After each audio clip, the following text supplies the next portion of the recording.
তুমি যে সব ভুল করতে সেগুলো খুবই মারাত্মক ছিল।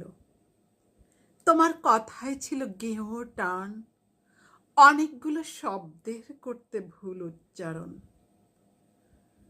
প্রমথ চৌধুরীকে তুমি বলতে প্রথম চৌধুরী।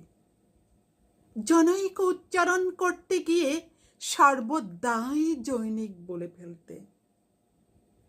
এমনই বহুতর ভয়াবহ ভুলে ভরা ছিল তোমার ব্যক্তিগত অভিধান।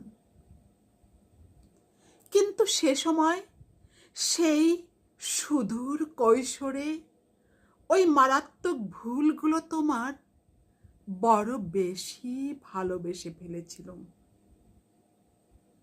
তোমার পরীক্ষার খাতায় সর্বদাই সাধু ও চলিতর দূষণীয় মিশ্রণ ঘটাতে। ভাষা ব্যবহারে তুমি বরাবরই খুব অমনোযোগী ছিলে। বেশ ভালো হাবা গোবা গোছের লাজুক মেয়ে ছিলে তুমি। শোক আবির্ভূত বলতে গিয়ে বলে ফেলতে শোক ভূত। তোমার উচ্চারণের ত্রুটি, বাক্য মধ্যস্থিত শব্দের ভুল ব্যবহারে আমি তখন এক ধরনের মজাই পেতাম। 20 বছর পর আজ তোমার বক্তৃতা শুনলাম। বিষয় নারী স্বাধীনতা।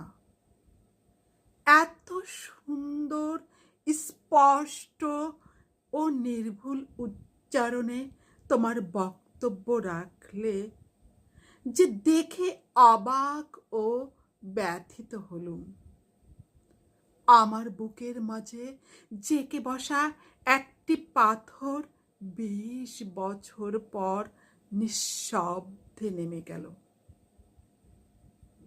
ধন্যবাদ।